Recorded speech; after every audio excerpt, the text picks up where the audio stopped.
Black soldier fly এই ছোট্ট জীবের চাষ প্রক্রিয়া এখন আমাদের নতুন আশার আলো দেখাচ্ছে।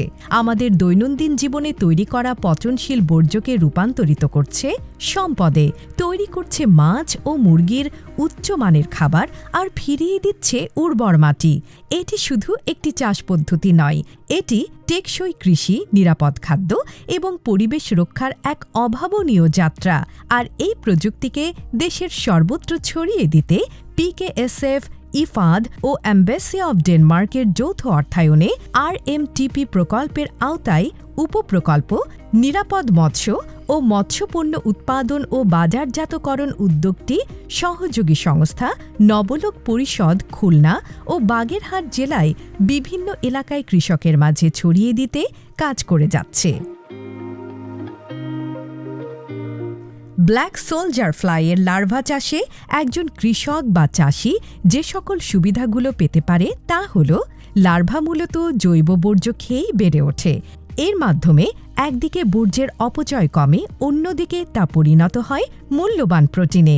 এই লার্ভা প্রক্রিয়াজাত করে ব্যবহার করা যায় মাছ ও মুরগির খাবার হিসেবে, কারণ এতে রয়েছে মাছের বৃদ্ধির জন্য অতি গুরুত্বপূর্ণ পুষ্টি উপাদান, যেমন 1 কেজি শুকনো লার্ভাতে রয়েছে অপরিশোধিত প্রোটিন 431 গ্রাম, ফ্যাট 386 গ্রাম, ফাইবার 41 গ্রাম, অ্যাশ 27 গ্রাম ও কাইটিন 67 গ্রাম। এছাড়াও এতে রয়েছে অপরিহার্য অ্যামাইনো অ্যাসিড, ফ্যাটি অ্যাসিড এবং সমৃদ্ধ মিনারেল, যা মাছ ও চিংড়ির শারীরিক বৃদ্ধি ও ওজন বৃদ্ধিকে বাজারে প্রাপ্ত অন্যান্য খাবারের তুলনায় উল্লেখযোগ্যভাবে ত্বরান্বিত করে, যা 4.5% থেকে 10.5% পর্যন্ত।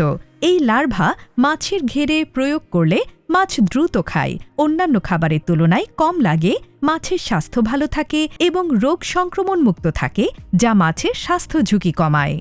এই লার্ভা বর্জ্য খেয়ে নেওয়ার পর অবশিষ্টাংশ হয়ে ওঠে উন্নত মানের জৈব সার। এই প্রযুক্তি একদিকে দূষণ হ্রাস করে, অন্যদিকে স্থানীয় মানুষের কর্মসংস্থান তৈরি করে।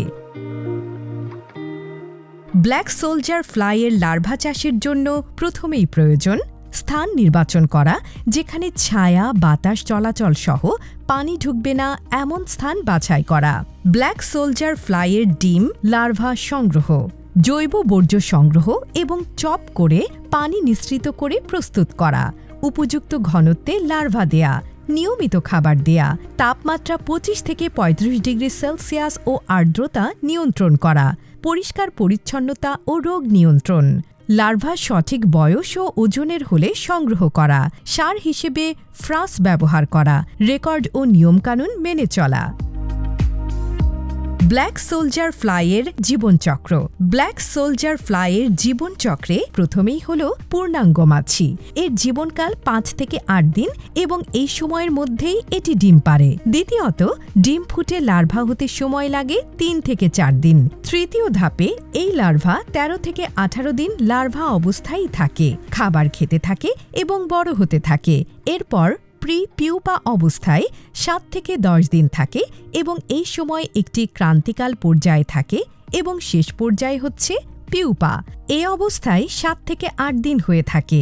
এই অবস্থায় কোনো খাদ্য গ্রহণ করে না এবং নির্দিষ্ট সময় শেষে পিউপার দেহ ভেঙে ভবিষ্যতের পরিপূর্ণ মাছির কাঠামোতে গঠিত হয়।